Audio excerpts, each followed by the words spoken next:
Into a real fight wasn't right. Where can she dream here? Well, the funny thing about that intro is, one, it was the wrong intro. Two, at least one of those guests is correct tonight. We're going to have the recording finally of a partner that we've had for about a year. But when you have different organizations or I guess different backgrounds and everything going, and you've got stuff everywhere, well, mistakes happen. And welcome everybody. It's Wednesday, which means pACT, podcasting for all, coming together. This is the halfway point for our Community Pay It Forward One Hope Wine fundraising event. Once again, we've got two great individuals with us. We've got Lori Landon from the Lori Landon organization, Lori Landon Foundation. And then we've got Dennis Schrader from, I know from, oh my God. Okay, there we go. And now I know I'm messed up here. Thank you, the Price of Freedom Foundation. I am so sorry, Dennis. You can flog me later. And this is the scary thing. Dennis is also going to be the first guest that we have. Yeah, well, you can type faster than I can think, obviously. But Dennis is going to be our first guest on our brand new show on May Day. May Day, we have a problem. Dennis is going to be sharing a story with us today that you will see why we're doing what we're doing. So once again, that's Dennis Schrader with the Price of Freedom Foundation. So I just wanted to let you guys know that we are, on May Day, which is May 1st, Monday, May 1st, at 11 o'clock a.m. Eastern. We're starting a weekly show to talk about suicide. It's a 1-hour show. We're all going to get together. Many of our friends, we're going to get together, and we're going to be bringing on stories about people, whether they've attempted to commit suicide, and found a way to pull themselves out, whether they've lost someone to suicide, whether they have a program or product or whatever that's going to help somebody. And our goal on this is to make sure that, no matter what you do, if it's going to help someone, we want to bring you on. So if you have any ideas whatsoever, we want you to get a hold of us. All you got to do is go to communitypayupforward.us. Once again, that's communitypayupforward.us. Go to the contact tab and get a hold of us. I will be sharing a little bit later a job form that you can take, and you can do whatever you want to do. One of the goals that we have for this is we are going to make a very, very extensive database that has to do with you putting in your situation, and it's going to shoot out people who can help you in your situation. There's a lot going on, and one of my partners in this, you guys know her, you guys love her, I love her. She's been with me. We figured it out that we are about ready to celebrate our first anniversary. So I am so honored to bring on the goddess of the grape, Stephanie Samos. Stephanie, thank you for covering me and my numb tongue. Numb brain is actually what it is. Pregnancy brain fog is rubbing off on you, Zach, and I'm so sorry.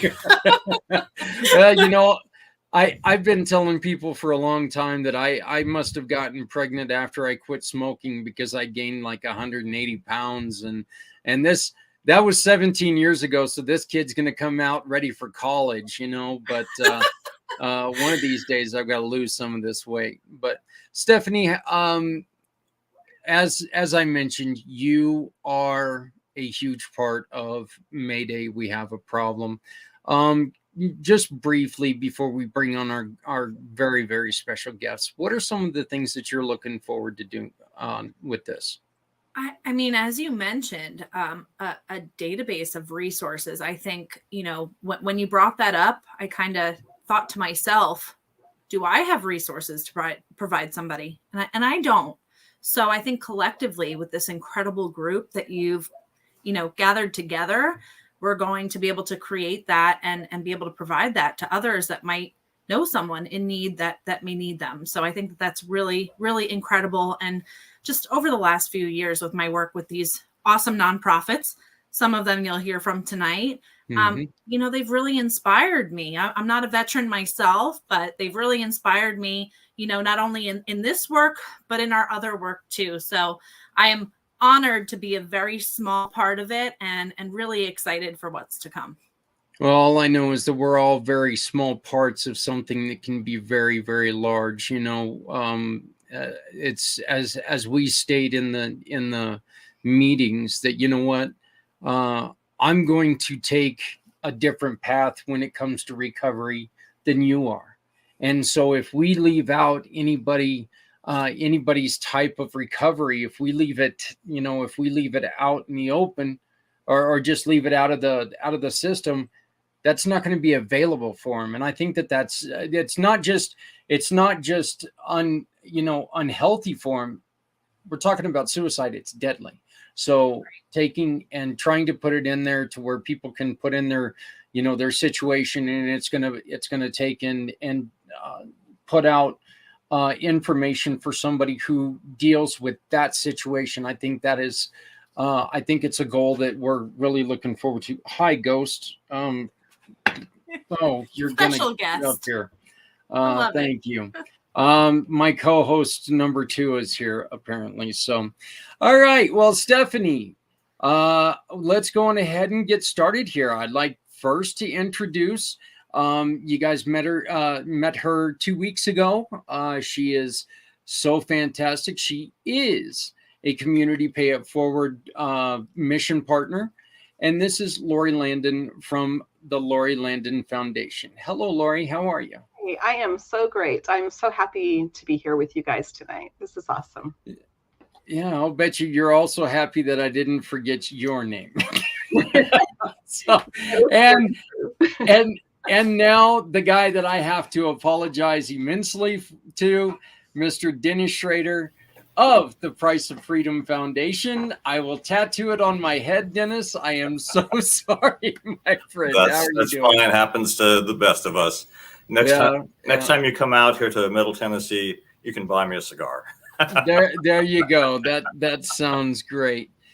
I'm gonna ask a question that I don't think I've asked in ever on this show, but let me ask you all: was there anything in the nonprofit world that happened this week that kind of caught your eye, or anything that happened that that you guys are a little concerned about when it comes to nonprofits? You mean like an experience with our nonprofit, something that happened? Or anybody else's? Because I know that right now we've got, look, let's be honest here. We've got, and I don't like getting too political. We got legislations that are going on right now that are really starting to tie a lot of people's hands both ways. It's not just one way, it's both ways. And I want to make sure that we kind of put it out there to where we can protect and hopefully support some people who are falling in the cracks. So, the answer might be, no, I don't. I haven't seen anything recently, but I have noticed, my organization has been around for 4 years now, and it was actually started way before that. And that there is you try to do something good and there's always unintended consequences. And so the tax code, they raised the standard deduction, which put a lot more money back into the pockets of the working class and the poor. But what it also did is, for people who were contributing as individuals to nonprofits, it made it clear after you started paying attention to it that it really didn't matter. Your donations weren't going to get you anything more in terms of a tax deduction at the end of the year. So there has been a steady decline in individual donations from the, except for the top maybe 10 or 20% of the income earners in this country. And I think that is a very sad thing. And I think it is a dangerous thing for nonprofits overall, because those that are established and have major donors are now paying attention to a much, much smaller segment of the population. And I think in the long term, that's not going to be a good thing. Did either one of you guys have your organization registered on Amazon Smile? You did. Were you one of them that was removed? Well, I know that they were stopping it about a month later after I had gotten on. They announced they were going to be closing it down. I tried to get mine registered with Amazon Smile, but I have a little bit of a beef with the IRS, because though they were quick about granting us a 501c3 status, they classified us as a private foundation and never explained why.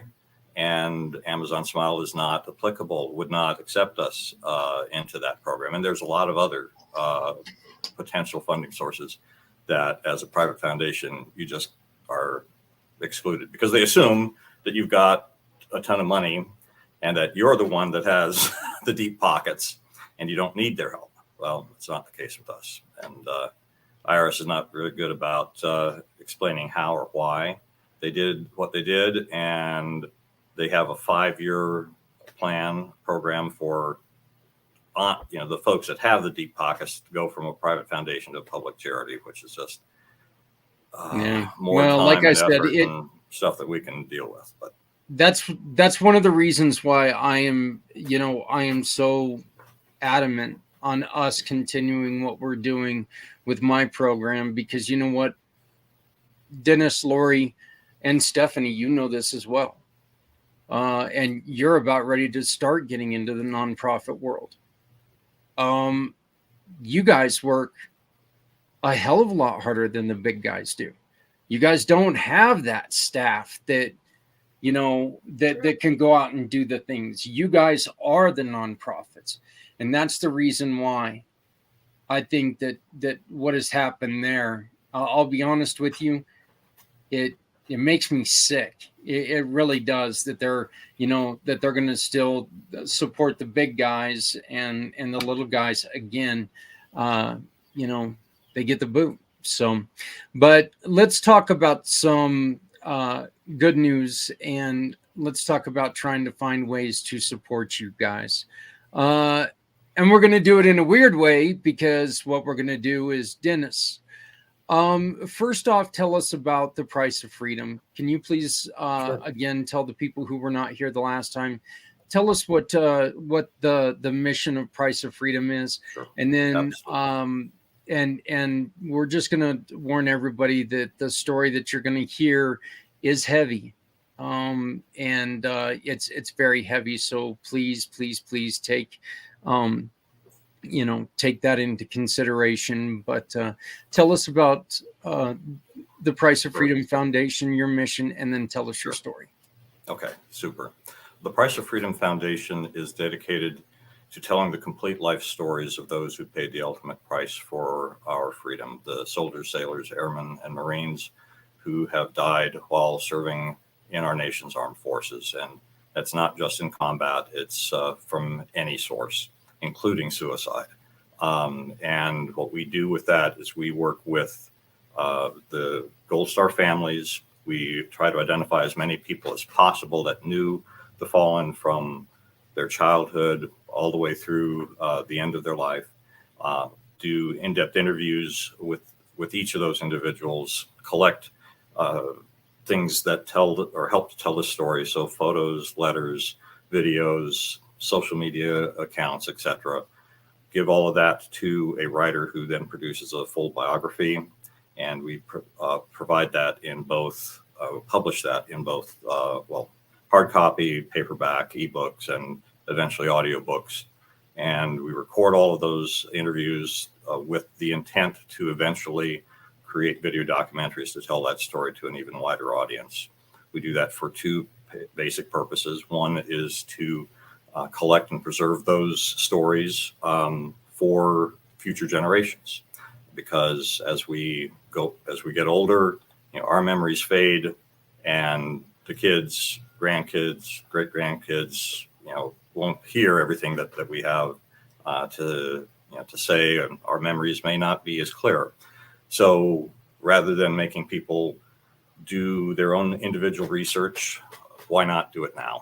And the second purpose is that the number one common thread amongst Gold Star families is the sense that their loved one will be forgotten and their sacrifice no longer honored. And that is actually supported by research that's been done by USU's, the Uniformed Services University of the Health Sciences, and their long-term military survivor grief studies that have been going on for at least the last 10 years.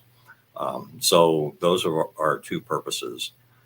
And I mentioned suicide because I know that there are hundreds of active duty personnel, and I would include in there also National Guard and Reserve components as well, who take their lives every year. And I was a person who, before I ever joined the military, when I was a student in high school, I came very close to committing suicide myself. I had an aunt that was on my mother's side of the family who did commit suicide in the early 60s. And I remember feeling guilty about that, because as a kid, we would sometimes make fun of her, and she had never married, never had any kids. And lived in a tiny town in southeastern Montana and didn't have much in the way of hopes and dreams, etc. And, I felt at that time, as I was partly responsible for her taking her life when I was only like 9 or 10 years old. Fast forward to my being in high school, I was just a messed up kid. I really was. Now I look back upon these experiences and I see what it had taught me and how I've been able to benefit from the experience. But my father was a Navy man, and my mother, being from this tiny town in Montana, was afraid to stay at the Navy bases when he'd go out to sea. And the Navy sent him out to sea a lot. So every time he'd have a shore assignment, we'd move to the base. Most of the time it was San Diego, but other bases as well throughout his career. And then when he'd be out at sea, we'd move back to southeastern Montana. And I changed grade schools, I think 9 times in 8 years. And he retired from the Navy when I entered high school and moved from his last assignment was the Great Lakes Naval Training Center in North Chicago, Illinois. And I came in there, different style of haircut and all of that. And I went to an all boys Catholic school and had no female associations. Didn't have any friends there that were girls, and all the other guys did. And it's like, I just felt like I was such an oddball, and I felt that I was unattractive, and I felt like all of those things were going on in my head. And I knew that my father had a .38 revolver that he kept, and he kept it in his bedroom. And being the oldest of 7, it's like I'm looking back and thinking back, and like, I don't know how it was, because we lived in this tiny, tiny house. But there was this one evening, and I was the only one in the house. And I had decided that I was going to end it. And so I went into my parents' bedroom. I found where he kept his .38 revolver. I sat on their bed, and I put that revolver to my right temple, and I had my finger on the trigger. And there's a thought that came to my head at that time, because I was not angry or upset with my parents. It was all anger directed inside. And the thought was, what are your parents going to think when they find their oldest son with his brains blown out all over their bedroom? And I knew it would devastate them. And so I took my finger off the trigger, put the gun away, and I never talked about that. I didn't talk about that for at least 20 years. So I just went on. Nobody knew what was going on in my head, and nobody had a clue that I was thinking what I was thinking. So that was the closest I personally came. But that thought process, the thinking about ending my life, when I went on to college, I went to UCLA for 2 years and then Seattle University for my final 2 years. We'd get around and talk in the ROTC day room, and we'd talk about stuff. And I would talk about suicide and try and make it a joke. But I guess it was a way of me letting people know that I was thinking about it, but not in a way that anybody really took it serious. But they did call me Suicide Schroeder for a while, because I would talk about this on a fairly regular basis. After I became a commissioned officer, I was a medical service corps officer. And I knew that anybody who, this was in 78, and through the 80s and 90s, they were making a big effort to try to encourage folks to seek assistance, mental health assistance. But I also saw that those that did had their security clearances at least flagged, if not revoked. And that meant you couldn't be promoted. So you're basically ending your military career if you're a junior officer in doing that. I think part of the reason that I chose the degree I got, which was in psychology and then later in counseling, was because I knew that I was messed up and I was trying to do a self-help way of getting my head straight. But it was a very long and tough journey in going about that. I know that this self-loathing and self-hatred that I felt was present frequently. And the way it would manifest would be always when I was by myself, usually when I was driving someplace, and I'd be driving down the road and just saying the vilest, foulest things about myself that you could imagine. And then I go from that to trying to counter the thoughts, and the more that I fought with them, the stronger they were. I know that during my time in the service, I was married twice while I was in the service. I was not faithful in either of those marriages, and I took on all of that guilt and that shame.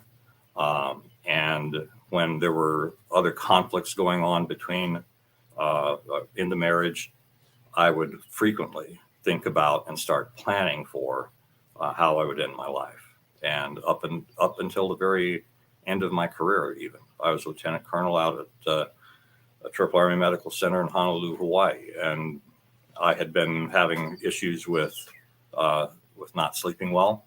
So I had acquired enough sleeping pills, and I drink occasionally, so I always had some liquor around. And so I'd had this plan that, if things went a certain way, that I was just going to take a hike up into the mountains there in Hawaii and down that bottle of sleeping pills and drink that bottle of vodka that I had there with me. So it was something that was with me and beyond. I mean, that continued. Probably, I'd say that I didn't actually break that mental habit until probably 10 or 15 years ago. And I'm almost 67 now. So I was well into my 50s when this changed. And I can't really put my finger on why. I can't really say this is what it was that helped me to do that. I do know that after I retired from the military, that what I discovered for myself is that I called these mental storms. And rather than try and fight these horrible things that were going in my head, I would find a place, like here in this room right behind me, there's two doors, nice big walk-in closet. I'd go into a closet like that, shut the door, and just let the mental storm rage. And I wouldn't try and fight it. I made a commitment to myself that I wasn't going to do anything about it. I was just going to sit there and let it go and ride out the storm. And an hour would pass maybe, and it would be over. And then I'd go back about my business. And I know that, and that's been my personal experience with almost committing suicide and having thought about it for 30 years or so and the like. And so I have an empathy for those that are suffering in maybe similar ways, and for those who have actually taken that step, and for the families of those who have. Because I mean, I'm so thankful that thought came into my head that reminded me that at that point in time, I had a mother and a father who loved me and had no clue that I was thinking about this, no clue that I was going through any of this. And I was able to think about them and choose to not take that step. And so I'm hoping, and part of what we want to do with our stories with the Price of Freedom Foundation is to include those families. Because I honestly, I think that servicemen suicide, I think those families are excluded from the Gold Star Family program. And they shouldn't be. They should not be. that was it's a problem. It's a problem in the service. It's a problem in our society here in the United States and worldwide. And it's something we should do everything that we can to help these individuals, people like I was, to be able to see that there is a reason to go on another day, and that there are options. When those families, I'm sorry. First off, thank you for sharing that, Dennis. I know that's a very, very difficult story, but when those families are not included, isn't that kind of like what we were just talking about with Amazon? You're kind of telling us that you can pick and choose who's worthy. It actually is. That doesn't make any sense to me. It is. And actually the first story, our first book that's due out any day now, we don't know, but it was most likely a suicide that the Navy decided they were going to not call a suicide. Our first story is the story of Alfonso Abdalemos, who was 18 and a half years in the Navy, born in the Philippines, served in the Philippine Army, had a wife and 3 small children, and he was lost at sea off of the USS Kitty Hawk. Storm at sea, so it was late at night. So there's a possibility that it was an accident, that he could have slipped, fallen, gone overboard. But he had had a suicide attempt 11 years prior where he had slashed his wrist. And we called it the book Silent Soul because he was in many respects even more of a silent person than I was. And I think we all know people that are like that people, they love to make people laugh. They sing songs. They like to be the life of the party. And they never, ever, ever talk about things that are troubling them. And so this family was blessed because the Navy did not count it as a suicide. So they were able to get the benefits that they offer to other servicemen or Navy deaths at that time. But then the family believes, and that we believe, that it was at least a 50% chance or more that he took his own life. 18 and a half years, you're thinking, I got a year and a half to go. What am I going to do after I leave the service? Yeah. Am I going to be able to support my family? Who am I, and how am I going to define myself when I no longer have the uniform to wear? All those kinds of thoughts, I'm sure, were going through his head. And since he never talked to anybody about those kinds of things, we really don't know if that was the motivation or if actually something else happened to him. We really don't know. Yeah, it's one of the things that we hear quite often, and a good friend, Brian Gibson, says, every time I came home from deployment, my wife had a different husband. Mm-hmm. These kids go in simply that, as children. They don't come out the same people ever. I mean, there's a new training the government takes, and they put a training in your head. You become what they need you to be. And they take out who you were.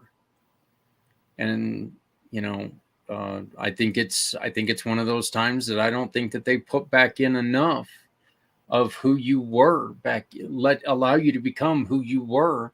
So when you get back out, people will understand you a little bit more, because, you've got experiences that your high school friends that didn't join, they're not going to know. Your wife, as much as she's going to try, your wife or husband, as much as they're going to try, it's not like they're going to be able to sit there and they're not going to be able to hold a conversation with you and completely understand what you're going with. So the family aspect that all of us have talked about, I think that's so important.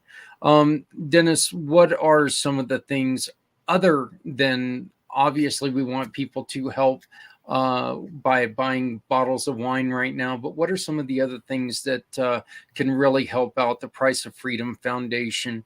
And I'm going to preface this by saying one of the best things that you can do for the Price of Freedom Foundation is tell people about it. If you tell people about it, every time you tell one person, you're actually probably telling four, because that one person that you tell is going to tell somebody else, and we're going to keep talking about it. And that's how we can take these smaller nonprofits and we can make a difference with them. Okay. So, but other than spreading the word and financially, what are some of the other things that people can help you with? Basically, we're a volunteer-run organization. Nobody here, we don't have the resources to pay anybody. Eventually, someday, I hope to be in that position where we can. But we have some very specific needs. We need writers. The writer who wrote our first book took 5 months of his life to pour into it. We will be paying him a royalty on any sales that we get. So he will get compensated, eventually. But we have 3 other families currently that we're wanting to support, and we need writers for those stories. So if anybody's published a book, or maybe they haven't been published, but they know they can tell a good story, we would love to have you join us as a volunteer in that capacity. We need researchers because although many writers are also researchers, we don't want to put all of that burden onto just the writer's shoulders. So when we go about and do our interviews and get information about the person whose story we're telling, we know that there are things that are outside of the parameters of the interview that we do that we should incorporate into the story. So when a person has spent time in a certain place or location, when they have been assigned to a specific military unit at a time and place, we need researchers to go in and pull as much other information about those times, those places, that can help to fill out the story. And I'll give the example in our first story. Our writer had the benefit to us of making it clear that we needed researchers because he had been a criminal investigator for the Air Force during his active duty time. And what he did is he went and took the information on the ship and the date when Alfonso went missing, and he went to find out exactly where they were, the lat and longitude, what else was going on, the storm, the sea conditions, the sort of the geopolitical atmosphere that they were in at that time, and why that ship was moving where it was.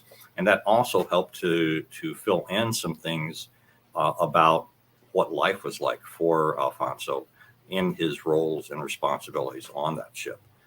So having researchers that can help us to flesh out the details is very important. So we definitely need researchers in that way. And then finally, I live in Tennessee. I would love to be able to have a representative, somebody who loves what we're doing and can essentially be an advocate for us in every state in the country. So if somebody connects with us on a heart level and says, I've got the time, I've got the energy, and I'm willing to, represent Price of Freedom Foundation here in Texas or Utah or wherever it is that they may live, we'd love to have you join us, and that would be absolutely phenomenal. Well, now I would like to ask Stephanie and, of course, Lori, did either of you have anything that you would like to ask or comment about? Well, Dennis, thank you. Going back to your story, thank you so much for sharing that. The mental storms you described were overwhelming for me to even listen to. You are so strong, man. I just have to throw that in there. But, thinking back, if what can be done for someone who might be experiencing something similar, like to help them overcome? Could there have been something that someone could have done? Where I was at, I wasn't willing to share it with anybody. So I would say be aware that there are people in your life that may be going through this that you just don't know. You just don't know. And if they're willing to talk about it, to just have offer a shoulder for them to cry on, so to speak, or to be open to. Yeah, would have helped for me a lot. Yeah, the truth about it is you got to remember that every conversation, when you end that conversation, if you leave people without an answer, it could be the last conversation. So, just please be vigilant. Lori, did you have anything that you wanted to? Yeah, I want to say, thank you again for sharing that. I have been around people and families who have been involved with suicide. And from an early age, actually, one of my friends at school in 7th grade tried to commit suicide. And then I had multiple families where their child had committed suicide. And so I've been around that, and it is devastating. And I think oftentimes, like you said, Dennis, they're not ready to talk. They're not, or maybe they're in denial. Maybe they're just so down that they don't feel comfortable sharing. It's very complicated. And I think, like you said, Zach, is just making sure that when you speak to people, that you leave them better than when you found them, that you leave them happier than when you found them. Don't let them go away angry or bitter or more depressed. You want to lighten their load, and because we never know what they're going through. And I think that's one thing that's real important to me, is that I leave people better after conversation than when they came to me. I really strive for that. And I would think add probably one thing to that, and that is just to emphasize to folks that if they're important to you, let them know that they're important to you. Absolutely. So that when they're thinking, oh, nobody will, the world will be a better place without me, or when they're thinking, nobody was going to care if I'm here or if I'm not. If you're the one saying, you matter to me, you're important to me, I really value your friendship, or whatever relationship you have there with them, that'll help at least put that thought somewhere in the head that that other thought is a lie. Yeah. Well, with what you were just saying, I love it, Stephanie. I get to use my little saying, no matter how softly you walk, you're going to leave a footprint. So, there's going to be people who are going to miss you. Hey, Lori, let's move on over to you real quick. And where I didn't want to turn this into a suicide show, this is kind of a perfect time to explain a little bit about what the Lori Landon Foundation can do. Why don't you tell us the story of the family that you were telling us previously to coming on? You dealt with the loss of a child, and then due to illness and just the loss of the child, you had a mother that committed suicide. I did. I made 2 trips to Africa last summer to serve people and to meet people and develop relationships. And my first trip over there, I met a young boy. He was 11, and got to know him. I was helping to support him in his soccer endeavor, just personally. Really excited. He had never had the opportunity to play, and he was going to be able to be on a team. He was so thrilled. Didn't have a lot of money. They lived in poverty. And before I went back for my second trip, a couple weeks after that one, just in that short time, this young boy got malaria, and within 2 days he died. We didn't know in time. Otherwise, we would have been able to get him treatment. So the mother she was a single mom. She lived in a 1-room apartment with the son and a 6-year-old boy in this one room. They had no money. they hadn't, almost no food, pretty much no food. And the youngest boy also got malaria. So we got him treated. We got him to the hospital, and he was a 6-year-old boy who I actually got to spend time with on my second trip. And during that process, we found that the mother had no money to be able to bury the son that died. And this boy lay dead in their one-room apartment for 4 days. And she was devastated because she knew that the only option she had was to throw him in the trash can because she had no way to move the body. And she was just devastated. It was traumatic. It was horrible, you can imagine. So we provided a burial for this boy. We got him the clothing, the casket, the transportation to the village where she had come from, where they were going to bury this child. And this burial, it's another story in itself, but it impacted an entire village. That village, it's just been so beautiful to see their response to the service that we did in providing this funeral. Well, during that funeral, the mother passed out and was taken to the hospital. And she was diagnosed with HIV, which just wiped her out. Her one son was still in the hospital getting treatment. The other one had just been buried. She was diagnosed with this illness. And knowing how people would treat her for the rest of her life because of what she had was just too much. And the day after we got the son back from the hospital, this mom committed suicide, which left the 6-year-old boy to find her and to try to survive afterwards by himself. And so again, we provided this funeral for this mom and the burial. And when I was able to go back, I was able to build a relationship with this James, this little boy, and spend time with him, take him to dinner. And that adventure led us to serving another young child who lived in the slums and helping their whole family. And it was incredible.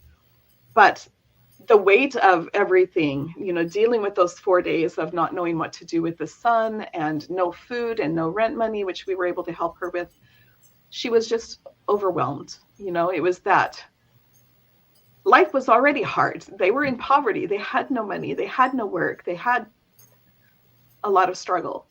And to add those things on top of each other all at the same time, it just was too much for her to handle.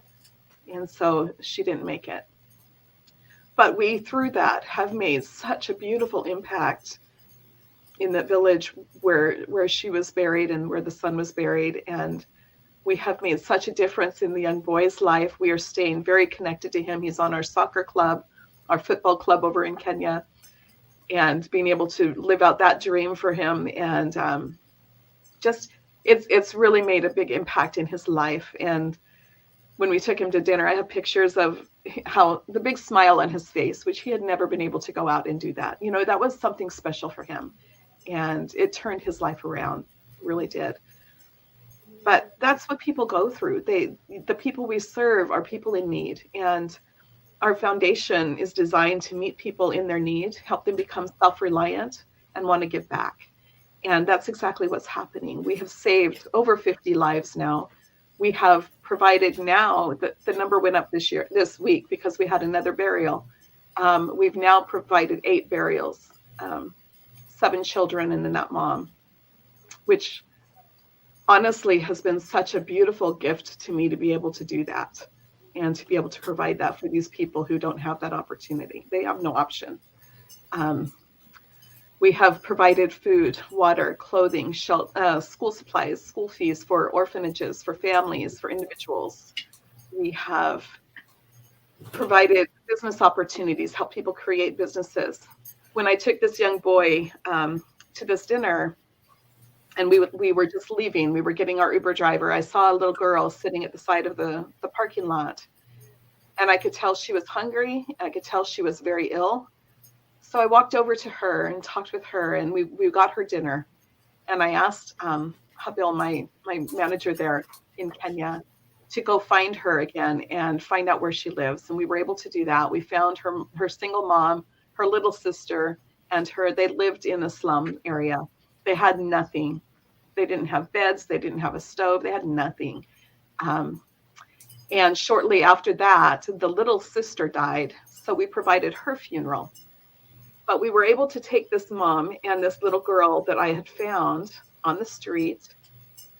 We took them, got them into an apartment, helped the mother create a business that she wanted to do.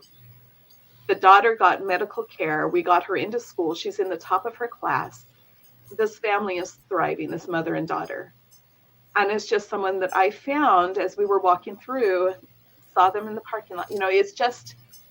It's incredible to just be able to meet people in their need and then find out how we can solve the problem, but then help them get out of that situation so that they can become self-reliant and not have to live that way anymore. And that's really what we do. We're working with 100 single moms we've got in Uganda who are on the streets. They have no skills, no opportunity, no education. We're now partnered with an organization. We're getting sewing equipment, beauty salon equipment, and we're going to put together a training center where they can get skilled and be able to create businesses. We have put many people into businesses already, and it's their business of their dreams. It's what they want to do, and helping them realize they can change their life. They can create the life they want. And that's been phenomenal to be able to be a part of that. We're working on getting garden spaces. I have 6 young boys, teenage boys, who were put out of the children's home because there were too many kids dropped off. They had no space to keep these kids. And these kids grew up there. These are 14 to 16-year-old boys who've lived there all their life. They've had no education, no opportunity, and they were just put out on the street. So these are kids I know because I've been there. I've hugged every one of them. They're my kids, right? It's just devastating. So I took these kids. We got them into an apartment where my manager is. So he's right there with them. They've got nearby, and he's helping them with his business, letting them have opportunity to learn the business part that we started for him. And they're being able to learn how to deal with customers, and they go and serve at the children's home. They provide produce for the children's home in our garden that we put together. So they're learning those skills, but we also got them into school. So they're able to go into their careers. One wants to be in business, 3 in agriculture, 1 a teacher, 1's an artist. It's amazing. And now they're able to dream and realize that this is their pivotal moment where they can change their life completely. And it's incredible. This week, we lost another child in Uganda, and we have 3 that we are in the process of saving right now, just within the past couple of days. It's just to be able to do that and to see that difference in people's lives and realize that if I had said no to the inspiration when this came a year ago, those 50 people wouldn't be here. Yeah. One of the things, and I heard this the other night. I was watching a show, and it was talking about, due to the increase of people in the world and everything, how burial plots are becoming even more difficult. They're difficult here in the United States, and the United States is the youngest country out there. Places like Africa have been there they've been there for a day or two, let's be honest. So I could imagine that it's even really more difficult. Yeah, it's not the space, though. It's these people live in poverty. They have no money. Yeah. And if they have no jobs, they get no treatment. They have no money. The kids, for example, malaria is about $65 to treat over there, okay? If the children, if our orphanages, if these kids or even the adults get malaria, they die. Yeah. But $65 might as well be $65,000 over there. You're right. They will not be treated if they don't have the money. I was on a phone call at one point last year where there was a young boy brought in. He was playing in the tree, playing with other kids, and he fell out of a tree. Had internal injury, and while I was on the phone, when they were talking to me, telling me about it, he died. They wouldn't treat him. They wouldn't treat him until we had the money figured out, and it was too late. About a month ago, I served a 70-year-old woman over in Pakistan who was a burn victim. Her whole body had been on fire. I have pictures. It's terrible, terrible. And they left her in critical care for a week. They wouldn't treat her. She had no money. So we were able to get money there to get her surgery taken care of. they just suffer. And we don't understand that here because we have resources, we have insurance, we have opportunities to get help. I know it's not always easy for people, but there are opportunities here. There, they have nothing. You know, Well, our medical ethics, our medical ethics are also a lot different. They can't do that here. Okay, if you're injured, there's law. They're going to complain about it. They're going to bitch and moan about it, and they're going to take and get their money somehow, some way. But if you get burned here, you get taken to a hospital, you're at least going to get treatment. Right. Is it going to be the best treatment? It's going to be as good as they can give you, probably. But Lori, the same question I asked Dennis, and again, we all know that money's king. Money is king. Money's the top of the line. That's what we need the most. Lori, what else can help your organization? What else is something that, and again, you guys have heard the story about what they do. Please tell somebody else. Tell them to look up the Lori Landon Foundation. We don't only serve over in the other countries, though we are going completely global. We've got well over 20 countries in line to be coming in. I mean, it's unbelievable, beautiful. But we also serve U.S., right? We serve the veterans, we serve the homeless. One of the things we are working on right now, I have partnered with, it's been amazing. Doors are opening like crazy. It's beautiful. I've partnered with an entertainment company over in New York, and this is going to be a lifelong journey. I'm going to continue this because I love it so much. Their entertainment company is designed to run benefit concerts for charities to help raise funds. So what we have decided to do, having been a prior music and theater teacher, right, and teacher in schools, we are partnering with schools to put on these concerts. For example, we have booked a concert up in Washington State in November. We partnered with the PTA. The PTA is going to get a very beautiful fundraiser out of this, and they're going to be helping us not only get the venue accessible at the rate of the PTA, but also being able to sell the tickets because they have the families, being able to bring in the vendors because they're there locally. We're going to bring in the Journey Band to come in and perform, and because that was the choice they made. They wanted the Journey tribute band. So we're bringing that group from New York. We're flying them over there. And then out of that, they're going to get a fundraiser. We're supporting the schools while we also generate a lot of revenue for the foundation. We're booking one in Southern California, booking one in Maryland. I've got some in the process working towards Texas, maybe Colorado, which is where you are, Zach, Utah, Oklahoma, Idaho, Alaska, Philadelphia, New York, Florida. We've got people that are working on getting these schools where we can partner with the music department, the theater department, the PTA, just any booster organization, sports. We could do sports.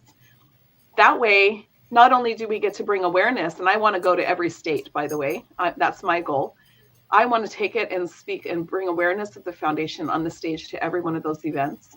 And at the same time, all of those schools are going to be benefited. So the foundation is serving the schools locally, as well as the veterans and the homeless here in the U.S. So it's just a beautiful way. So one of the things they could do for that is connect me to anyone at the school that has a theater of about 700 seats or more. Could be a college, could be a high school, whatever school has a space with that kind of seating. And they could become partners, which would benefit the kids in their school as well as benefit the foundation. So that's one of the big things that I would love to have help with. And it doesn't take any money from them. It's just helping us put it together, right? Organizing it. And then the other thing would be cause marketing or partnering with me in their business, because we are a nonprofit. They do get a tax break, supposedly. And so if they would like to partner with us, either sponsoring our soccer club, although the kids, it's just an amazing story. And if they're interested, have them call me because I would love to share those stories with them.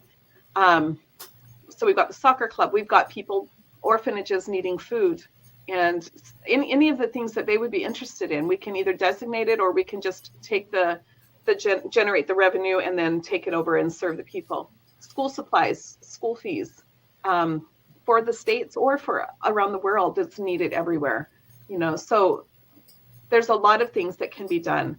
Monetarily, monetary donations are definitely very helpful for us because we usually have trouble shipping to some of the third world countries, but we can still make use of donations. Technology, we're working on building training centers. We're trying to get connected. All of my people over there are on Zoom with me every month.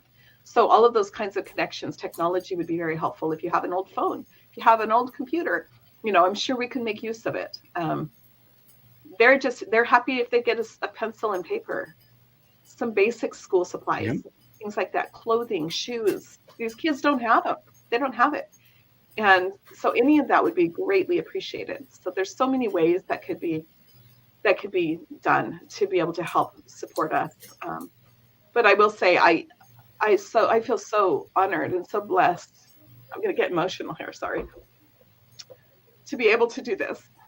And I told my story, I believe, last time a little bit more in depth, but those moments of inspiration that led to bringing me to this point, and those pivotal moments, the illness that I went through and letting go of my career, stepping out blindly, those times, I'm so grateful that I said yes to do this.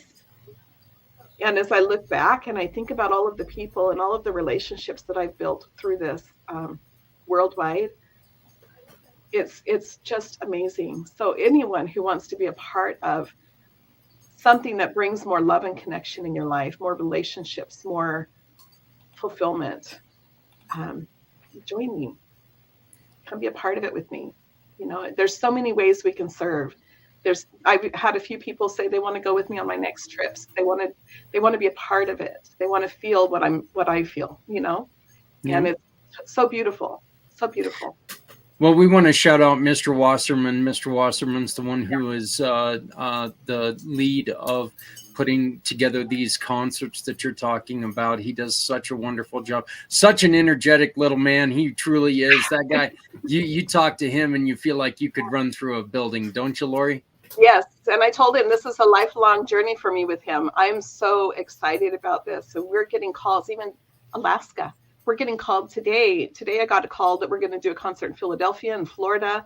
I mean, just new ones that have opened up. It's just beautiful. And I just cannot wait to be able to share this with the world and across the nation. And on top of that, the way we are benefiting schools and the children here in the States, it's beautiful win-win. It's going to be amazing. I can't wait. I'm so excited. One other way that you can help out, Lori, is right here. Sorry, Stephanie, I didn't mean to do that. I meant to do this. Boy, I'm just at it today. But right here, if you scan that QR code in the corner and you shop with any of our partners, they will donate a portion of your purchase. And it can go to the Lori Landon Foundation, which will help them continue the wonderful things that they're doing. So please make sure that if you can't get to your phone right now, if you can't get to the QR code right now, simply go to communitypayitforward.us, type in Lori Landon, and it'll pop up. I would like to give, of course, Stephanie and Dennis, I'd like to give you guys the opportunity. Please, do you guys have anything that you would like to ask or comment with Lori? How do you keep it all together, Lori? You've got so much going on around the world, and I'm just having trouble with the scope of what I'm trying to do. I can't imagine. I love what I'm doing. In fact, there's one thing I didn't share, and that has to do with Stephanie. She brought a gentleman from Pakistan to me this week, and we were able to meet. And we are going to be opening a library and learning center for children in Pakistan.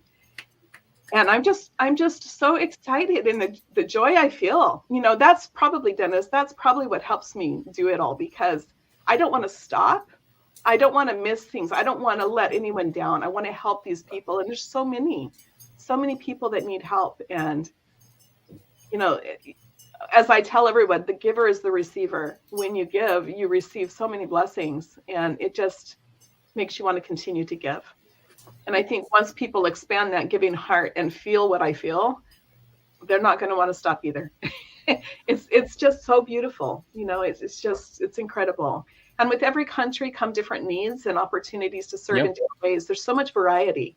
It keeps it so exciting to be able to serve in different ways. We're working on putting in farming. We're working on putting in bee farms, putting in schools and training centers in Africa as well, and Nepal, putting in educational centers in Nepal. And I mean, it's just beautiful because we get to go and meet. I plan to travel and see all of these people that I'm serving, meet them, develop this family relationship. That's the way I am. And to be able to go and really meet them and know what their need is, to feel what their need is, and to be able to serve them fully because I do know them. I know what they're going through. And that's what I'm just so thrilled with this opportunity. Just feel blessed, totally blessed. It's wonderful. Stephanie, you had a comment? Yeah, no, I mean, shout out to you, Lori. Thank you for taking the time this week. And I'll share really quickly that this gentleman has been following me for over 2 years, keeping in contact with me, reaching out, checking in on how work was going here with, serving the nonprofits. And I was kind of stuck. And when I met Lori through you, Zach, I was like, oh, somebody who can navigate this. This is wonderful. So thank you for connecting with him because I'm just excited. I'm excited for you to go to see them, to video chat you while you're there. I'm so excited too. And with this gentleman, I mean, it was just providing books, but as it went along, the inspiration hit me that we might as well make this, rather than giving each child their books, make this a library learning center where all of the children can come together. They can share the books, they can learn, they can have papers and pencils and resources to work with, and make it something that will be more impactful and more meaningful, Over the years. Excited about it. I think that's one of the greatest things about what we all do. And I think that you guys will also agree with this. But it's so funny how you start with an idea and you can watch that idea just morph into something that's so completely, once an idea starts, next thing you know, you got 15 more ideas. And yeah, Dennis, like you said, there after a while, you're sitting there going, wait a minute, who am I? So yeah, I completely agree with you. Yeah. Stephanie, explain this, please. 1 second before I jump into that. One thing that did really stand out to me with what Lori said was all of these people who she missed with the malaria by $65, you guys. $65. I'm in a matter of life and death with these kids. That's so huge. So I just wanted to say that again because the food for orphanages for 100 children for a whole month is less than $300. 100 children for an entire month of food, and yet these kids go 4 or 5 days with nothing, not even rice, nothing. Yeah. It's unreal. It's just, yeah. I'm sorry, Zach. No. Please, I'm glad you brought that up. That's, like I said, it's amazing because we're not used to this in this country. Look, we know what freaks us out with our own country. We know that there are kids in our country that go without food. Okay, we know that there's a hunger problem in our country as well. But like you said, Stephanie, there are people dying in other countries for less than people are spending on fast food every month. Yeah, right. You're right. One trip. Some of us with larger families, that fast food, that's one trip that that you could have saved lives if you would have just taken and repurposed that money. So one fast food trip, one trip a week to Starbucks that you're make brewing coffee at home instead. You could be sponsoring these incredible organizations with even that $5 or $10 that you were going to spend. I was going to say and that really, $5 or $10. It doesn't take much. If enough people do it, right? If enough people will help. As a matter of fact, if you take and you would make 6 purchases on one of these QR codes, What would that do, Stephanie? So what I love to share is that with the organizations that I work with, for every $50 that we raise collectively as a group, my way of giving back with this partnership with these incredible organizations is, for every $50 we raise, I'm going to donate 25 personally. And that's unlimited. So that's equivalent to approximately of wine, whether it's to the Price of Freedom Foundation, 2 cases of wine, that's going to be equivalent to a $75 donation, just to kind of put it together for you. Of course, it varies depending on the wine you put in your box a little bit, but approximately 2 cases is going to get a $75 donation to either of these foundations. If you are not on our Community Pay It Forward One Hope fundraising page on Facebook, definitely join us there, because you'll see all the updates for these incredible organizations. And we share some wine and some seasonal recipes and fun things there as well. But the QR codes here will take you directly to the organization that you would like to support. If you just open up the camera on your phone, hold it up to that QR code, it will take you directly to the site. Mother's Day is coming.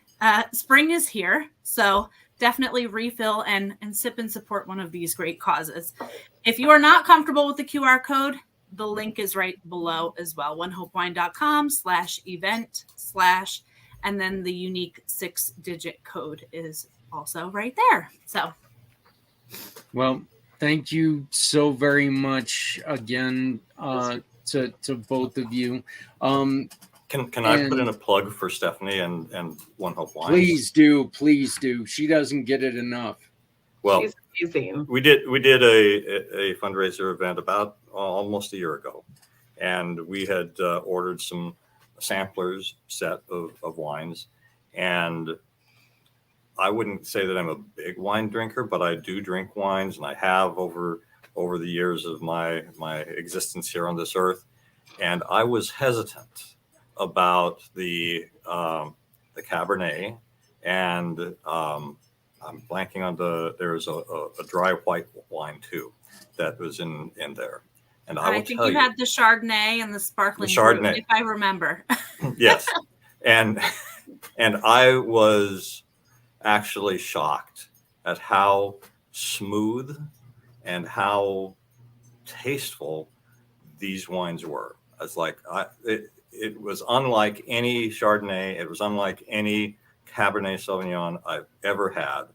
And because most of them, it's like, man, I have to really take this in little tiny sips to get it down. That was not the case with One Hope Wine. So if you were kind of like me and you're kind of on the fence about, another Cabernet, try theirs. They're great. Thank you, Dennis. It's so beautiful. I've really gotten to know and appreciate her this past couple of weeks, and it's been a beautiful relationship. I'm excited to continue working with her. Very sweet person. Look, this $25 is coming out of her own pocket. I mean, this isn't a bonus that she gets from the company. This is coming out of her own pocket. And I mean, look, like I've told everybody, when Stephanie and I first met, we had this immediate connection, and I truly fell in love with the person she is, because she's a like soul, and you guys, your organizations, those are what matter to us. We're doing this because we need more people to see what you guys are, who you guys are, why you're here. We want more people to find you. We want more people to support you, because you guys, I say it every show, the worst thing for you to hear is, I wish I would have known about you before ... That can change. We just need people to talk about you. And whether this show helps my company at all, I don't care. If it gets people talking about you guys, that's what's important to us. Really appreciate and when I was telling Stephanie this, we came up with the idea of this show, and she was just, yep, let's do it. It's done. Let's go. And it was amazing, and it's a partnership that I'll never ever regret. So, but once again, I want to thank both of you guys. And if either of you have to take off, that's fine. But it's time for the Goddess of the Grape to take over and show us a few things, tell us a few things that she's got going on. Right down here, you can see, and I know it's a terribly long link, but that is the actual link to the Facebook page. I created. You do have that QR code with my link tree, Zach. It'll also have a link there for that. There you that go. Might be a little bit easier than that. So long there link. you go. Just use You her. guys have me blushing. How am I going to do this now? And after all the chills with both of your stories, And you know what? There's no rushing. And this is amazing. Is that, you know what, we get to do whatever we want because I know the boss. He's not going to kick me off. So we're gonna end up unfortunately pushing an interview again, but that's fine because the stories that were told today are that important, and this message is important. So Stephanie, no rush. Take your time, sweetie. Do what you do. Right. Yeah. I do have to. I have a friend I have to go pick up in the town nearby, and so I will have to say goodnight here. Again, thank you all. It's an honor to be here, and actually, I have a couple of folks in mind for future guests for you as well. So It was nice to meet we'll you. be in touch. Thank you so much. thank you for being Well, here. Dennis. that would be fantastic. We would greatly appreciate it. Anything that you can do, and you can get a hold of Dennis at info@priceoffreedomfoundation.org. That's once again info@priceoffreedomfoundation.org. The phone number listed on the website is 615-389-1867. Once again, that's 615-389-1867. And remember, it is it's just priceoffreedomfoundation.org. Correct. On the web. Yes. Dennis, thank you. Keep up Thank the you. great work, and we're going to keep trying for you. All right. Thanks so much. God bless. Yep. Bye. All right, Stephanie, you are up. Let's jump in. Are you hanging, Lori? Lori's hanging, I think. I'm right here. Well, if you're watching the show for the very first time, I might as well go ahead and introduce make me large. Great. Thanks, Zach. I am a cause entrepreneur with One Hope Wine. And what that means is I specialize in fundraising, gifting, private wine events, and wine delivery. If you haven't heard of One Hope, well, thank you, Dennis, for the great background on the wine there. That was wonderful. We are a cause-centered winery out of Napa Valley. What that means is every single bottle of wine we sell gives back to make an impact. How we do that is through the One Hope Foundation, where our main pillars of giving are for clean water, ending hunger, health and education initiatives. In addition, an additional 10% goes to your cause of choice. So definitely, shop to support one of these incredible causes we're highlighting this month. Even after this month is over, going forward, you can keep them as your cause of choice for future gifts, refills, anything that kind of comes up, special occasions. So I love that about this, is that you really get to choose where your donation is going. To date, we've donated over $9 million, which is really, really incredible. So the more of us there are sipping, especially now that it's spring, the bigger the impact we can make together. As Dennis mentioned about the wines, we do have some of the most incredible winemakers in the industry. So if you are a wine drinker and you're familiar with the Mondavi name, we do have Robert Mondavi Jr., and Mari Wells Coyle, who is our head winemaker. She's absolutely incredible. And it is award-winning wines that gets delivered right to your door. So it's as simple as that. It's not complicated. And it's actually pretty quick too. 3 to 5 business days. You're not only supporting your favorite cause, but you're getting a really cool, quick FedEx delivery of your favorite varietals right to your door. So, but what I was thinking would be really Stephanie, fun. I want to get let you have a second to catch your breath. You mentioned something, and it made me want to look it up. And there's something coming up in a month. Do you know what that is? Are we talking about Mother's Day? National Wine Day Oh. is Thursday, May 25th, 2023. So let's do it. There you go. You know, for some reason, I just decided, why not look that up? You know, there's got to be a National Wine Day. Okay. You know, so, Yeah. I mean, there's National Talk to Your Rock Day. So there's got to be a National Wine Day. So there's really fun, interesting national days each and every month, but love National Wine Day. That's really great. And sorry if I sound out of breath. It's this baby that is pressing on all of my organs, you guys. No, and that's kind of why I was just like, you know what, I want to give her a chance because I don't know what you're going through, obviously, but you know, my kid's still in first trimester or something. But you know, but I please just take your time. We've got all the time in the world. You turned, you are sharing a couple things. Are you ready for that? Yeah, would love that. So, Mother's Day is almost here. So, you know, my question to the audience was, you know, are you doing brunch? Are you doing lunch? Are you having a small gathering? You know, I wanted to share 2 recipes tonight, not highlight wines and you know, tasting profiles, but I thought it would be really fun to share 2 recipes that are simple yet really delicious that might be a nice pairing for a gathering. So I'm going to share both a red and a white sangria recipe. I personally like to prepare sangria the day before and let the fruit sit in the juice overnight, but it can be made the same day also. So the first one is going to look really nice, and this image is really beautiful. And the second one is actually a really old image that I had to bring back from the archives because it's actually a personal recipe of mine that someone asked for, but it's really delicious. So I thought I'd bring it here for, you know, to share with you all. So first up, and I did it where you can take an actual picture of the photo if you'd like to, just to save the recipe, is the ruby red sangria.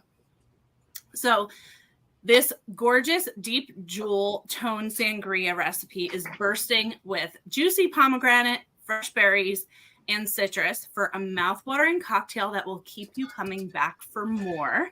I personally would like to use the Vintner Collection Pinot Noir, and I'm holding it up to the screen just so you can see the label really quickly before we move forward. But the ingredients calls for 1 bottle of our One Hope Vintner Collection Pinot Noir, 2 cups of the pomegranate juice, 16 ounces of citrus, and it could be orange or it could be grapefruit. I personally would go with the orange. You could do a sparkling water or a sparkling brut. I would go with the Vintner Collection Sparkling Brut personally, rather than the sparkling water. But you do have a choice there. Pomegranate seeds, blackberries, orange slices, and it's really super simple. All you're going to do is add the ingredients in a pitcher and stir to combine. I would also refrigerate it overnight or for a few hours if you are not pressed for time with making the recipe. You can top it with the sparkling water or sparkling brut just before serving if you would like to make it a bubbly. Some people like it still, some people like it bubbly, but make sure to add whatever bubbly you choose right before serving, or else it will be flat. So that is the Ruby Red Sangria. It's light, it's refreshing, it's great for this time of year, and Pinot Noir goes with so many foods. So really nice pairing for springtime and the holidays coming up. Even the National Wine Day. Is this one a lighter? Is this for people who like the lighter side of wines? Is it good for that? It is a lighter bodied red, the Pinot Noir. So nothing I'm covering tonight is anything that's heavy. Like a bold Cabernet is a bit heavier. The Pinot Noir is lighter. I think you really enjoyed the Pinot Noir, actually, Zach. Now that I'm thinking did. Yes, I did. Yeah. And that's one of the reds that is actually really delicious cold. So really good pairing for a sangria. Well, I think I might have to give that one a shot. I really do. So that looks good. I'll have to throw in blueberries though, because that's just kind of that's my thing. Is well, blueberries. You're speaking my language, because the next image has blueberries on it. Oh, you mean this one? So I made this a few years ago, and it was such a hit that people were asking for the recipe. So this is quite old. Made it several times, and over again it was a crowd pleaser. So this is an older photo, so I apologize, but it's from the archives, and it's a delicious recipe. So again, if you do have the ability to refrigerate overnight, I would suggest that. It does allow the fruit to absorb all the juices. If not, I would recommend refrigerating for a few hours before serving. So let's dig into the ingredients on this one. You can absolutely take a picture, if you'd like, of the photo to kind of save it. In this picture that I have photographed, there are 2 bottles of our Vintner Collection Sauvignon Blanc. So if you're not looking for such a big portion, because this was serving others also, you can cut this recipe in half. This is an older photo, so the label does not look like that on the website anymore. I'll actually hold up the label to the camera really quick. It's a little bit different on the Sauvignon Blanc, but it's our Vintner Collection Sauv Blanc. So can you see that? There we go. Okay, perfect. So 2 bottles of the Vintner Collection Sauvignon Blanc. I prefer using Sauvignon Blanc instead of like a really sweet white wine, because this one has a hint of sweetness to it, but it really, the fruit brings out like more flavors in the sangria with this, and it doesn't make it too sweet. This also has 2 cups of orange juice, 1/2 of a cup of brandy, 1 cup of diced pineapple, 1 cup of blueberries, 1 cup of sliced apples. And I named this a tropical white sangria just because that was kind of all my favorite fruits of the season, all combined. You combine them, stir it, refrigerate it overnight if you can, serve it chilled. And if you would like it bubbly, just before serving, you can add Sprite or sparkling brut. In my experience, some people enjoy it still, some people enjoy it bubbly. So I just like to give, guests the option if you're serving other people. But both of these options would be light, fruity, refreshing, and a perfect pairing for a celebration, for Mother's Day, or a weekend gathering this spring. Yep. And you were right. You're talking my language. You got pineapple and blueberries. Yeah, we've got a winner. That looks so good. And this recipe is also going to be on the Facebook page, correct? I will post it there, so you all can find it there also. Yeah, for sure. We talked about the April purchase with purchase promotion last time, which includes the sparkling brut and also includes both of the margarita wine cocktails that we have. So if you're building a box anyway, might as well add that for 50% off. So I'll just mention that again. Oh, look at you, Zach. So on top of it. Thank you. It's so that's almost really like I know what I'm doing. Yeah. No clue. I love it. Yeah, but really fun, really, really easy to do. And if you need to, in a pinch, it could be made pretty quickly. And it's delicious and a crowd pleaser. Both of these sangrias, I think, depending on what mood you're in, and if you want, more oranges and more of the pomegranate flavors, go with the red. And if you want more blueberries, pineapple, go with the white, or make both. Yeah. So, and please, everybody, remember the easiest way to get to support the Lori Landon Foundation or the Price of Freedom Foundation is right here. Just scan these codes. These codes are on the Facebook page right now. They're also on Stephanie's on her link tree, so you can find this. If you guys need them, you can always reach out to us at Community Pay It Forward. This episode is going to play throughout the rest of the month, along with the first episode. We still do play it because Lori's story. We got into we got into Dennis's story tonight. And Lori told us her story and her illness. And you know what, Lori, I think that we've got a little bit of extra time here. I mean, we've got 30 minutes left in the show. Why don't you go on ahead and let's get into your story again, if Stephanie, if you don't mind. Okay. That's nice. Thank you. Yeah, it's quite a journey. My background is music and theater. I have a master's degree in conducting. I taught in the schools for many years. And in 2012, I was diagnosed with an incurable illness and was given 9 pills a day for the rest of my life and told that I would not have any options of changing that. I needed to stay on the medication. There was no other way around it. And so as I began to study this illness, I realized people were dying from it. People were on chemotherapy. They were going through surgeries. And I'm like, okay, I have to find a different way because that's not my path. So while I was still a full-time teacher of the performing arts in the schools, I dove into learning health and wellness. And I, through that process, became a board certified health coach, became a life coach, became a certified essential oil coach. And I've been able to be off all medications for 10 years. It's been a phenomenal journey. And then along that path in 2018, I went to an event. And at that event, we were studying human psychology and diving into our own lives and really pondering. And I really had some inspirational moments. And when I left that event, I knew 3 things. I knew I had to let go of my career as a teacher. I knew I had to focus my life on love and connection. And I had this extreme desire to become free to give in all areas, in health, in time, in location, in purpose, and in finance.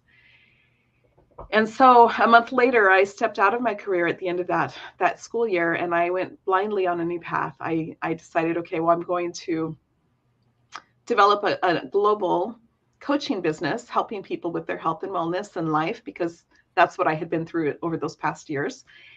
And I realized I didn't have a lot of marketing skills, so I needed to learn marketing. So I invested in myself again, and I learned marketing. I dove into sales funnel building and social media marketing, and I got into challenge marketing, and I had the opportunity to become a certified challenge consultant, right directly from the industry leader himself. And so I took that. I felt led to take it. And I think it was given to me for a reason. And that was to help me with that financial freedom piece and time freedom and purpose freedom, which freed me up for the next opportunity. I had a young man from Kenya contact me on social media asking for my help. Of course, he had no money. He was in a devastated situation. And so I began coaching him and helped him create a business, got into an apartment and helped him just coaching him for free, serving him. And during one of our calls, it was a year ago, January, I was working with him on a call. And it was in that moment that I received the inspiration that I needed to start a foundation that was global. And that I needed to help people like him in their need, solve their problem, help them figure it out and become self-reliant. And through that process, want to give back. And that's where it started. Within about a month, I was a nonprofit officially. That's unheard of. But doors just began to open for me as I said yes. And it was in that moment with this young man that I knew the name of it was going to be the Lori Landon Foundation, my name. It was going to have the tagline, bringing nations together in service, unity, and love. And we were going to do it through a process of reaching out to the one in their unique need, one individual, one family, one organization. We would help meet their need, help them become self-reliant, and plant in them a desire to give back. And that's what's happened. By the end of March, which was that month that I became a nonprofit, I was off to Scotland. A couple weeks later, I took a trip to Africa for 3 weeks, came back for about 2 weeks, and went back again for another 3 weeks to Africa. I've met the thousands and thousands of people we're serving over there. I'm also an auxiliary, lifetime auxiliary member of the VFW. So veterans has always had my heart. So I serve here locally. We serve here, and we're looking for more opportunities of serving veterans. Homeless have always had my heart. So here I've also really been focused on creating homeless bags to give to people for emergency situations and helping people on the street when I find them. I go drive and look for people to help. It's just beautiful. But it's just finding those needs, whatever those needs are. You know, if there's a child here that needs help with food or with school supplies, we would serve them. If there's victims of disaster, we would serve them. We're helping the schools through our benefit concerts. It's just finding the needs, helping meet those needs, and helping them get out of that situation so they're not living a life of begging for help and struggling. They're able to pull out of that and create the life they desire. I run challenges where I teach people in poverty over in Africa how they can create an online business using their experiences and life skills and pull them out of their state of poverty. You know, it's just amazing to be able to serve people in their need and not say, you know, I can only do this, and if you don't have this need, I can't serve you. Yep. I don't want to be in that situation. And that's why it was so important to me that this was set up where we meet them in their need, whether it's building a large school or training center, whether it's building a hospital, medical facility, whether it's helping people have a farm where we can provide produce for the children's homes and the communities who have no food, or training the kids that want to go into agriculture. They can have that farm to be able to develop the skills they need to go into it as a career, or provide job opportunities for people. I mean, it can be all kinds of things, whatever the needs are. We just meet them in their need. And it's just been an amazing year. It's been an amazing year.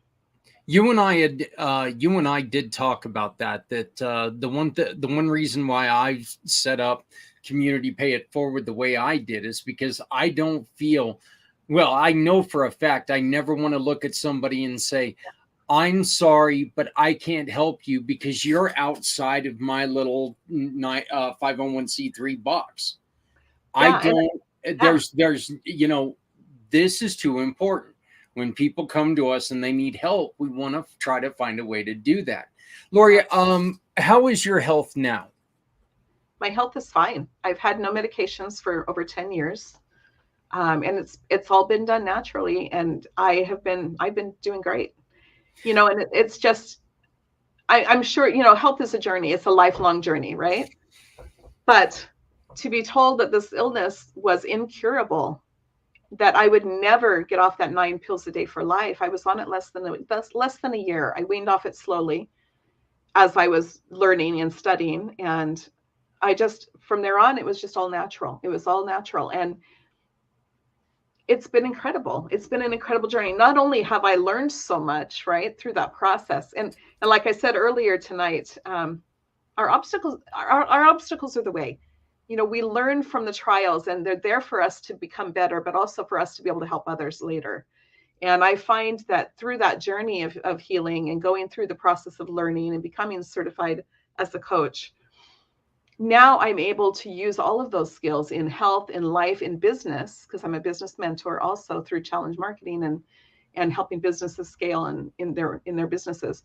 Being able to use all of those skills to help serve these people around the world in their need, whether it's creating a business, getting out of their economic state, whether it's helping heal, helping the kids prevent illness.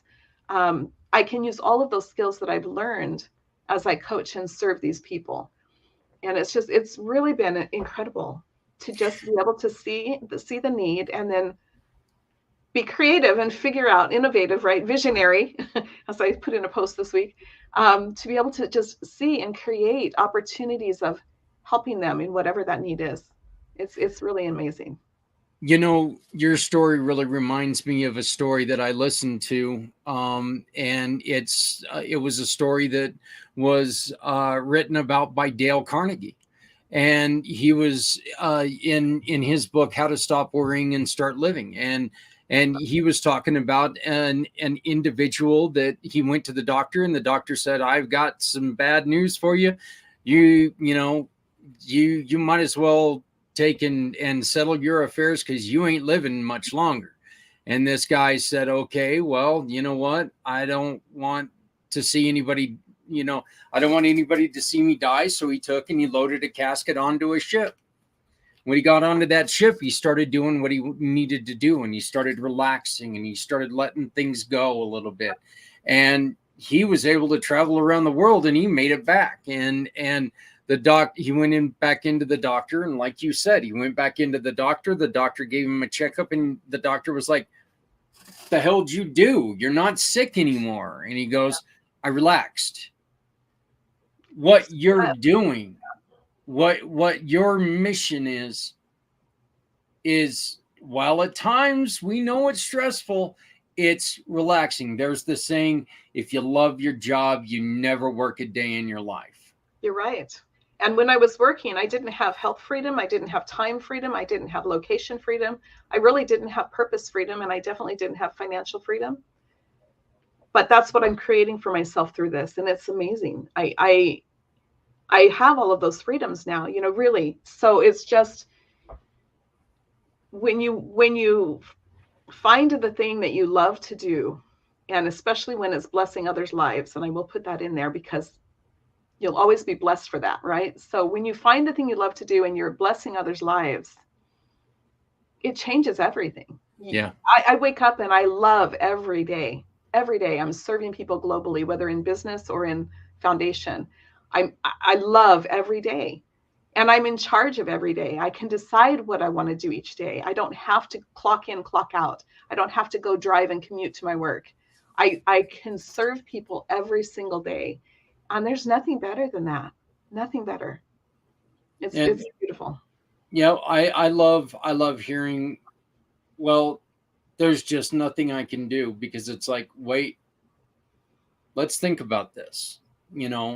Let's put feelings aside, which is difficult for somebody who's in the middle of a crisis. Let's be honest here. I mean, there are times that you sit there and you think, oh my God, there's no way anybody could have ever been through this. And that realistically, that's just not true. There are people around that we can lean on. And the thing is that nobody's, we haven't been given that chance to tell that story and say, look, this is how I bridged that gap.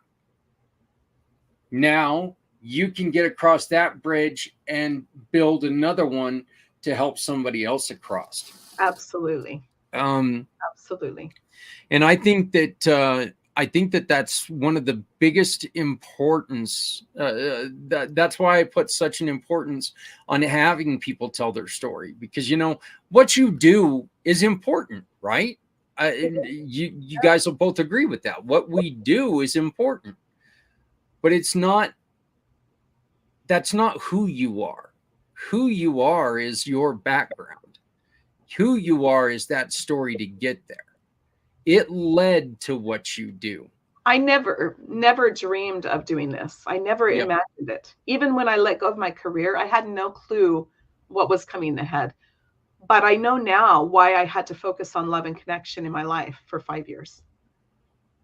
Yeah. It has completely changed my heart. Completely. And I loved people before. I did. And I thought, well, why do I feel so strongly? Now I understand, because I've had to have a heart that can encompass the world. It's unbelievable, the change when you focus on those things. So when we feel like we can't do something, if you focus on, yes, I can do it, and what do I need to change about myself to become the person that can do it? And that's what I did. I focused on love and connection. I focused on developing and saying yes to the opportunities. And as I did that, more opportunities came, more people came. I never once had to go find someone to help me. They came to me. The people I coached came to me. My clients came to me. The opportunity of creating an online business in marketing came to me. It wasn't something I looked for. I wasn't planning it. And that's what's so beautiful, is that as I look back over these past years since 2018, when I let go of my career, everything, every mentorship, every opportunity, every person to serve with me, all of my managers in those countries, they all came to me. And the connection was love and connection. Serving them, they have joined me. We serve together. And when I go over there, they go with me to the other countries and serve together. They are becoming brothers from different countries of Africa, which normally wouldn't communicate with each other. Yep. They're brothers, they're family now. We serve together. And that's where that tagline that was inspirational, bringing nations together in service, in unity, and in love, fit in, because that's what's happening. Yeah, that caught my eye, and that's the reason why I typed that in. Stephanie? I think that it takes a certain type of special person, and it looks like you're doing the personal development work and have done that in order to do this and create this ripple effect. But if you listen to, the interview earlier and the conditions that these people are in, and the stress and the living conditions, everything, for them to have the ability to even think outside of that. And now you're coaching them through starting businesses. Like, that's so huge. It's so huge. I know people in this country who get stuck, right? And don't know where to turn, but they're not fighting for their lives with, different illnesses. They're not, wondering where their next meal is going to come from. And the fact that you can work with these people, and you have over 100 single moms like that you're working with to get businesses up and going. We have thousands it's of just people we're serving. Thousands. So incredible. So incredible. And what's so beautiful is I got to meet and hug every one of these people. Yeah. I have a relationship with every one of these people. And when I went back the second time, I love that. I saw them again, hugged them. We're family, and sat in their mud homes and had dinner with them. Sat on the ground and had dinner with the orphans. It was just so amazing. But that is what I knew in the moment that this came, that I had to travel so that I could know who I was serving with personally and develop those relationships, but also know the people I'm serving so that I could really meet their needs and help them better. And that's really my goal for this whole thing. Whenever we expand to we're already serving in Kenya, Uganda, Nigeria, Pakistan, and here, US. But we have ready to open South Africa, Tanzania, Ethiopia, Rwanda, Ghana, Liberia, Mexico, Cuba, New Zealand, Scotland, Nepal, Pakistan, India. Now we have Romania, Bulgaria, and Poland. All of these I have connections in that I could open instantly if I wanted to serve there, right? So as soon as we can fund it, because it's way beyond me now, it's big. But as soon as we can fund it, I'm going to be expanding to those countries. And, just the opportunity of being able to find what their needs are in those different places, which are going to be different. They're going to be very different. How beautiful that is to just be able to go in and find someone who needs help and to be able to just love and serve them. Oh, yeah. And, it ties into that suicide thing too, because a lot of these people are in such a devastated state that just telling them how much I love them and how we are family, we are the same, we're equal. It doesn't matter what color we are. It doesn't matter where we live or what our economic state is. We are equal. We're brothers and sisters, right? We're family. And to see that and how just that piece changes them. I asked them once in Uganda, I said, it costs a lot of money for me to travel here. I said, would you rather that I take that money and make donations so that you can get the things you need, like food, medical care? And they said, no. They said, you being here is more important. Just your presence being here is more important than that donation would be. That is, it brings tears to my eyes. The love, the appreciation, gratitude, humility, all of those words, it was amazing. Amazing. And, and just someone else in your life. So, Stephanie, with what you're doing, I think that with what you're doing, one of the greatest things about what you are doing is you get to be the super mom you are. And at the same time, you are helping countless numbers of nonprofits just by doing something that you love. And how And that's kind of important was it? evolved over time too. Yeah. Zach. What was your question? I'm sorry. How hard, I mean, how difficult was it for you to make the change and go into this? And now how happy are you did that? It's definitely been a journey, and I won't dive into the whole story because that'll take way too much time right now, but I've definitely been on a journey over 7 years now, medically with my children, and I've really using this platform to try to help him. And I think I cut out for a second. At the same time, as I dove into the work with all the different nonprofits, it's been so inspiring to hear, maybe this set of nonprofits is helping veterans, but in so many different ways, so just, I feel like different parts of my life are kind of connecting together in a way is the best way that I could describe it. And things that we've been working on for over 10 years now are kind of starting to trickle together, which is really cool. Along with the baby, I don't know, like along with all these things happening in the next months, the baby's also being born is amazing. But, it has my brain going with, okay, food issues, homelessness, all these things. And what can we do to be able to generate more, to be able to help those communities? And I haven't connected all the dots. Yeah. You know what, though? I think one of the greatest things about this is that you and I have sat here and we've talked to people, and you have seen the struggle with a lot of these nonprofits. You've seen the urgency of a lot of these nonprofits. And instead of it detouring you, you and your husband are running headfirst into joining them. And I think that right there is so impressive. I just love and okay, good, she's back. But I love the fact that instead of you being detoured and defeated by some of the stories that we hear, because we do hear things that are just like, oh my God, I don't know how I'm going to do this. We hear it every day. It's like, this is what I love, but I just don't know how much longer I'm going to do it. Instead of that, you and your husband said, let's do it. Let's help people. Let's build this program to try to help out homeless vets. And that, I can't say enough about my admiration for you and your husband and the things that you guys are doing.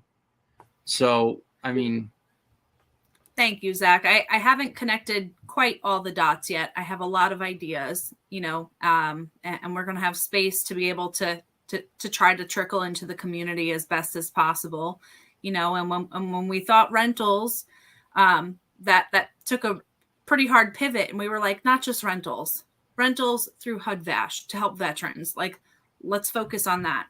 But the other angle of this, and I know we touched on this tonight with the foundations, is what business efforts can I create and do that's going to help fund this more quickly? Because let's be honest, it's not normal market rent that you're getting when everything is invested and there is a door there or a few doors there. It's not like, okay, rent's going to come in and we can get the next one done. That doesn't work like that. I would say up here, it's probably half of what the market rent is.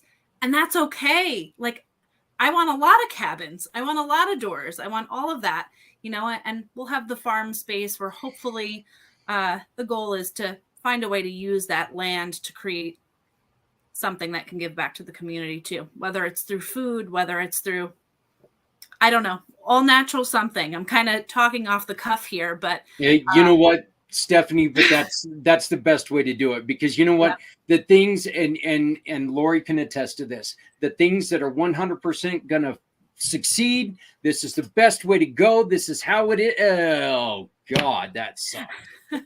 And then you're going to go, there's no way in hell this is going to, people like that? What? And it's amazing how it kind of rolls in. I've told everybody for the longest time, I started this company. We're coming up, 7 years ago. I started this company 7 years ago. And I took the first 5 years and I figured out how to screw it up every way possible. That was almost my goal. I'm going to try to find every possible way to screw it up.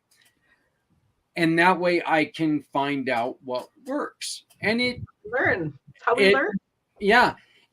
Maybe it's a little bass backwards, whatever, but you know what? It truly did work. And I have all the faith and in all the support for you. And I think that you're going to do I think you're going to do fine. Before I have to let you go, and ladies, we're running out of time, but this was a fantastic show. Stephanie, tell me a little bit about your program that you got now with furniture and gently used goods. Yeah, sure. So something we thought of for the last few years, kind of launched it. And I feel like the time was right when we did it just about 2 months ago now. We are PNS Improvements locally here in Pennsylvania, but we branched off to distribution side, where we have a page on Facebook right now. And we also have an eBay store. And what we're trying to do is give back to the community. Inflation is really high. People are struggling here right now, right? So home improvements in general are, I would say, put on the back burner for a lot of people. If they need a new bathroom vanity light, they're not going to go to the store and spend $150. Well, if we can offer it at maybe 40 or 50 and it be a fraction of the price, the idea behind that too is rolling whatever income comes from that into the housing efforts that we have going on too. We do live in an area where the Army Depot is right here. So we do have a lot of elderly. We do have veterans here. And it's been really nice to kind of see them take advantage of some of these things that we're offering. So I am offering it locally first. If I have a surplus, it's going on the eBay page. But of course, if you need something, it's best to go onto our group page and shop there, because even if you need something delivered, I could give you a better rate than what eBay is charging over there. So but I do ship some things, local pickup for the larger items, but just trying to offer a variety of things to help people feel a little bit better, in their homes, and be able to still do the improvements that they may want to do, even with the food costs and things being so high. So yeah, kind of came into action right when I feel it was the best time. Well, I love it.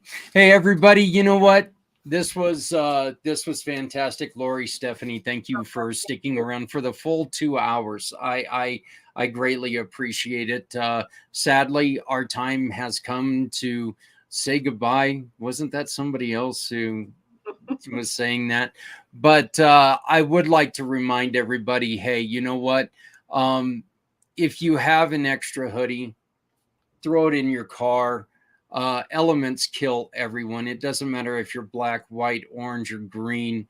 It doesn't matter if you're Christian, Muslim, or whatever. Elements kill. If you got extra food, just throw it in your old hillbilly Tupperware, zap it for a couple minutes, and take it to somebody who's struggling. Food is difficult to find right now. Make sure that you're taking care of each other. Love somebody out there, because somebody out here loves you. Look, if you're not helping someone, you're hurting everyone, okay? So just remember, please remember, that nobody needs to go it alone when we all come together. My name is Zach Clayton with Community Pay It Forward, Community Dare to Care, and the PACT channels. We'll see you on Friday for Community Impact. Stepping out of her fear, bring me home. Out alone